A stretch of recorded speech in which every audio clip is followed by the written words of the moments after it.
किसी जंगल में टुनटुनी चिड़िया अपनी मम्मी पापा के साथ रहा करती थी। उसे गाना गाना बहुत ही पसंद था, इसलिए वो अपनी पढ़ाई के बाद उसमें गाना सीखा करती थी। तू नहीं तो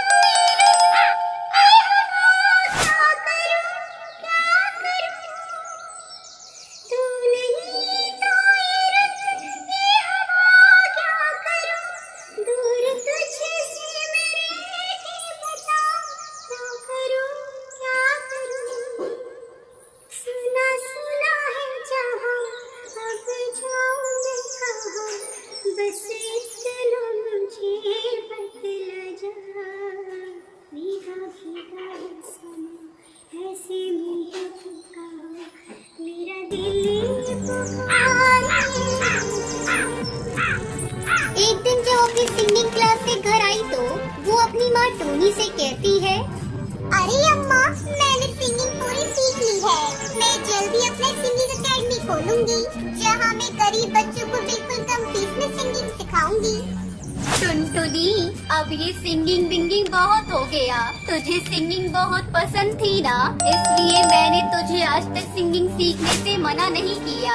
लेकिन अब तू बड़ी हो गई है, कुछ ही दिनों बाद तेरी शादी हो जाएगी, फिर तू अपने ससुराल में जाकर सिंगिंग अकेडमी खोलते रहना।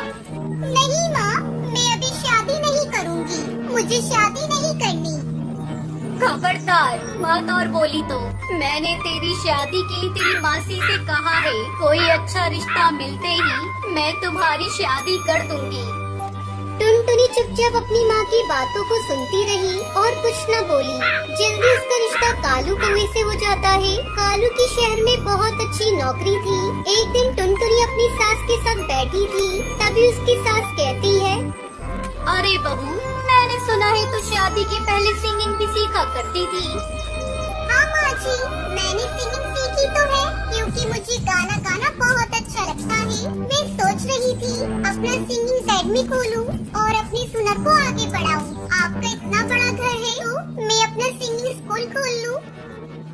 अरे नहीं नहीं बहू, ये तुम क्या कह रही हो? दोबारा ऐसी बात करना भी मत। तुम्हें बहू बना कर लाए इस घर में, गायिका बनाने के लिए नहीं। मेरा बेटा बहुत अच्छा कमाता है, तुम्हें क्या जरूरत है सिंगिंग स्कूल खोलने की?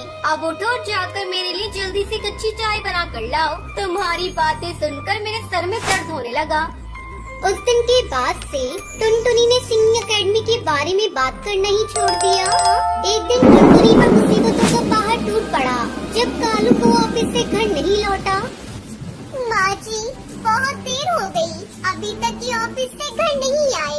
मेरा जी बहुत घबरा रहा है, कहीं कोई अनहोनी ना हो गई हो इनके साथ। आप जल्दी जाकर पता करके आइए ना माँ जी। बहू, तो बेकार में जरा सी बात पर परेशान हो जाती है। आ जाएगा कालू, कहीं किसी काम में बिजी हो गया होगा, थोड़ा इंतजार कर ले। इस तरह पूरी रात गुजर जाती है पर कालू घर नहीं लौटता। माँ जी, अब तो आपको इन्हें देखने जाना ही होगा।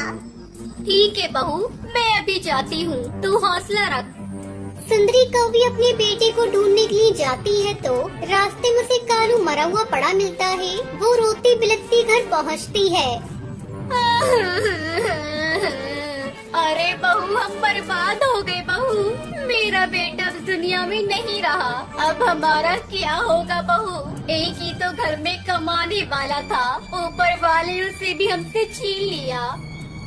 माँ जी, आप झूठ बोल रही हैं, ऐसा नहीं हो सकता माँ जी, ये सब क्या हो गया? कालू जी आज बहुत खुश थे, वो मुझसे बाहर घुमाने का वादा करके गए थे। पता नहीं हमारी खुशियों को किसकी नजर लग गई। मैं कैसे जीऊंगी, मेरी तो दुनिया ही उजड़ गई। ऐसे ही कई दिन गुजर गए। बहू, अब रोने धोने से कोई फायदा नहीं, भूखे मरने की नौबत आ गई है। एक दिन मैंने तुझे सिंगिंग करने से मना किया था, लेकिन मुझे लगता है अब तुझे घर खर्च चलाने के लिए गायिका बनना पड़ेगा।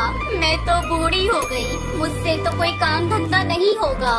टुनटुनी अपनी सास की बात मानकर सिंगिंग अकेडमी खोल लेती है और बच्चों को सिंगिंग सिखाने लगती है, जिससे उसकी कुछ आमदनी हो जाती है। इसी तरह दोनों सास बहू खुशी खुशी रहने लगती हैं।